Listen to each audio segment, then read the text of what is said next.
இயேசு கிறிஸ்து பிறந்த நாளான கிறிஸ்துமஸ் உலகமெங்கும் இன்று கோலாகலமாக கொண்டாடப்பட்டு வருகிறது. இந்நிலையில் முதலமைச்சர் மு.க.ஸ்டாலின் கிறிஸ்துமஸ் வாழ்த்து செய்தி வெளியிட்டுள்ளார். அதில் அன்புக்கும் கருணைக்கும் அடையாளமாக திகழும் இயேசு பிறந்தநாளை கொண்டாடி மகிழும் அனைவருக்கும் இனிய கிறிஸ்துமஸ் நல்வாழ்த்துக்கள் என தெரிவித்துள்ளார்.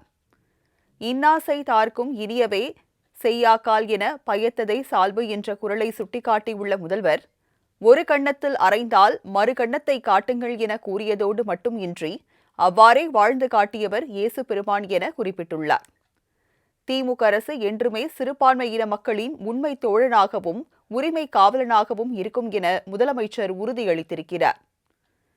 கிறிஸ்துவ சகோதரர்களின் உரிமைகளுக்காகவும் அவர்களின் வளர்ச்சிக்காகவும் நாள்தோறும் திட்டங்களை தீட்டி அதை நிறைவேற்றி தரும் அரசாக நமது திராவிட மாடல் அரசு திகழ்ந்து வருவதாக முதல்வர் பெருமிதமாக தெரிவித்துள்ளார்.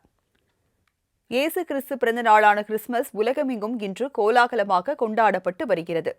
இந்நிலையில் முதலமைச்சர் மு.க.ஸ்டாலின் கிறிஸ்துமஸ் வாழ்த்து செய்தி வெளியிட்டுள்ளார்.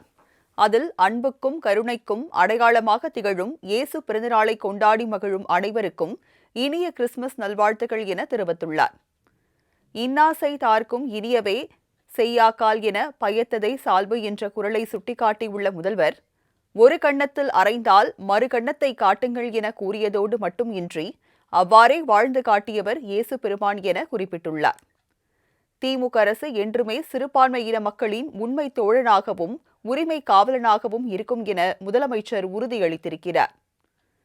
கிறிஸ்துவ சகோதரர்களின் உரிமைகளுக்காகவும் அவர்களின் வளர்ச்சிக்காகவும் நாள்தோறும் திட்டங்களை தீட்டி அதை நிறைவேற்றி தரும் அரசாக நமது திராவிட மாடல் அரசு திகழ்ந்து வருவதாக முதல்வர் பெருமிதமாக தெரிவித்துள்ளார்.